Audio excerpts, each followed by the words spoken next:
Everyone talks about how perfect Plymouth is. But there are some hidden truths that you need to know before you move here. Whether you're thinking about right-sizing, retiring, or just simplifying your lifestyle. Plymouth has amazing perks and a few downsides that will catch you off guard.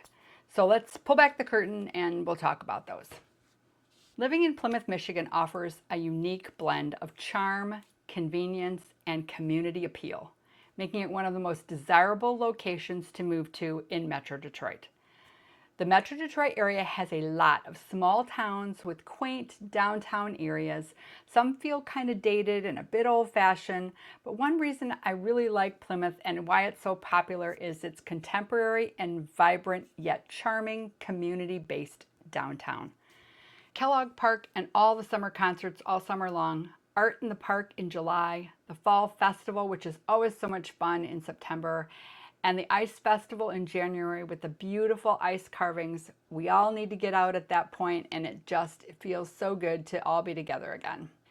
It has a very walkable main street, great restaurants and coffee shops. My favorite is the Plymouth Coffee Bean. If you get a chance, go in there. The coffee's fantastic. The staff is so friendly, and the place is really eclectic and just really cute. Another local favorite is Dairy King, where you can get a soft serve or you can get hand-packed local Guernsey dairy ice cream, which is so yummy. And finally, Plymouth's city treasure, the Penn Theater. It is the most darling little movie theater you've ever seen, with friendly sayings on the marquees, as well as movies and showtimes. If you love the outdoors, Plymouth shines with Kellogg Park, nearby Hines Park, and miles of walking and biking trails. Downtown is very walkable with fantastic local restaurants, beautiful boutique-type shops, and a friendly environment that creates a truly welcoming feel into the city. It feels like you just came home. It isn't just a place to live, it's a lifestyle. Every city has pros and cons, so we're going to start with the positives. The highly rated schools. The Plymouth Canton School District receives really high marks for its educational quality, the strong graduation rates, and excellent student performance. The second positive is the location. It is a desirable suburb offering a mix of energy without the skyscrapers, along with convenient access to major employers and the University of Michigan or Wayne State, because it is centrally located, 35 minutes from Detroit and 30 minutes from Ann Arbor. Plymouth boasts a crime rate significantly lower than the national average, making it a place that you want to walk around. The third plus is the community, which I think is the most important part. Plymouth is known for its active community involvement in organizing events, fostering a lively and inviting atmosphere, and a strong sense of belonging with the small town. Now to the minuses. The cost of living. Here's the part people don't think about. Plymouth's charm comes with the price tag. Home prices are well above the Metro Detroit area average, and property taxes can feel pretty heavy, especially if you're retiring or right-sizing. However, the investment will hold its value, and for many, the lifestyle outweighs the cost. Get yourself prepared for the intensity of the buying process in Plymouth. Plymouth has good resale value and stable demand. So the first negative is the real estate limitations. While Plymouth's real estate market does benefit from high demand, there are notable drawbacks, particularly regarding lot size and property taxes. In the downtown area, lot sizes are quite small, which is typical for an urban area, but may not appeal to those desiring a little more space. Moreover, property taxes in Plymouth are significantly higher than both the Michigan and the national average. While the quality of life and amenities may seem to justify the cost, the higher taxes are an important consideration for potential homeowners, especially ones who are downsizing. I had a client who fell in love with Plymouth for its festivals and walkable streets, and they really wanted to live here. But they didn't necessarily need to live in the downtown area. They weren't worried about the middle of downtown. So we started looking on the more outer edges. We talked about the size of the house, the taxes, and what type of home that would work for them. And I suggested Plymouth Township. The lots are a lot bigger, the houses are also bigger, and the taxes are lower. In fact, that's the main reason we moved out here 3 years ago. But they wanted the walkability and they wanted to be close to everything that makes Plymouth special. They put an offer in on a cute 1,400 square foot bungalow with a family room addition on the back. It had a big fireplace across the back of the house and a fully finished basement. It also had a very large yard for the area and a 2-car garage. So they sold their 2,000 plus square foot house in Dearborn and they moved to Plymouth. I always explain the capping and the uncapping of the taxes, so that was not a surprise, but they did contact me recently to help them move again. The area was perfect. The house was a little small, but that was okay. But the driving force was they became grandparents. And they were driving every day to babysit with the new baby so their daughter could finish her degree. And it was just too much for them. Sometimes life happens and priorities change.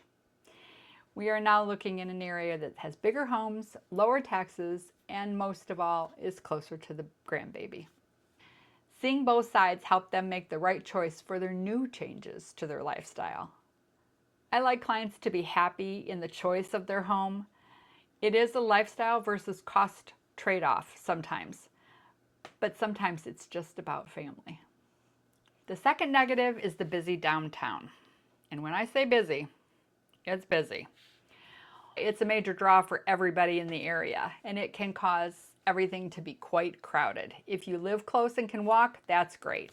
If you live on the outskirts a little bit, you may have to drive and then parking becomes an issue. But walking 10 to 15 blocks to get to dinner may not be what you signed up for. Plymouth attracts many visitors, making dining out a challenge without reservations. Eating earlier before the rush is one option, but if you're meeting friends for dinner, expect to wait 30 to 90 minutes if you haven't booked a table a few days in advance. The area is consistently packed, especially on weekends and during events, which can be difficult for those who are seeking a little bit quieter atmosphere. The third negative is the train tracks. Oh, the train tracks. Navigating Plymouth by car can be a test of patience, particularly due to the train tracks on the north end of town. If you're familiar with the area like me, then you know to turn the time that you are stopped by the train into answering emails or some form of entertainment in the car. These train tracks can disrupt travel plans and add 15 to 20 minutes to drive time for any showing around Plymouth. I always plan for that. Unless you take the freeway, it is inevitable that one day you get caught by the train. The fourth negative is the competitive real estate market. Plymouth's real estate market is highly competitive, which presents a challenge for buyers. The median average home price is currently $525,000, reflecting an 8.6% increase from last year, and the upward trend is expected to persist. Now let's talk about the intensity of the market. Properties often go for over asking price, and over 50% of the homes in Plymouth receive multiple offers. This goes for small fixer-uppers too, which are being bought and raised, and new, much larger homes are being built. The lots are on the small side, but that reminds me of what happened out in Birmingham for the last 20 or 30 years. I will say these lots are bigger than the ones in Birmingham. The new homes that they're building fit so well into the overall design of the neighborhood that it's really difficult to tell if it's an original home or a new build, except for the larger footprint, which wasn't the norm. This competitive landscape can make securing a home difficult, and it often requires making a fast decision and being financially ready. So here's the shocker. Some people move here and regret it, like my clients, but that was mostly because of a grandbaby. Why do most of them do this? Because they didn't prepare for the higher taxes, the winter upkeep, or the fact that Plymouth can feel small if you're used to a bigger city. The small town feeling is really appealing until you want to have dinner at 10 p.m. and nothing is open. I did a video recently on Michigan property taxes and the uncapping and how to estimate what your taxes will be. You might want to watch that one next. If you know these challenges ahead of time, you can plan for them. Many right-sizers choose a condo or a small ranch home on a small lot near downtown to cut back on maintenance without giving up the lifestyle that they want. Know your options and the possible regrets so you can make an informed choice and avoid the extra cost of moving again. If you plan ahead, Plymouth can be perfect. And I'll see you on the next video.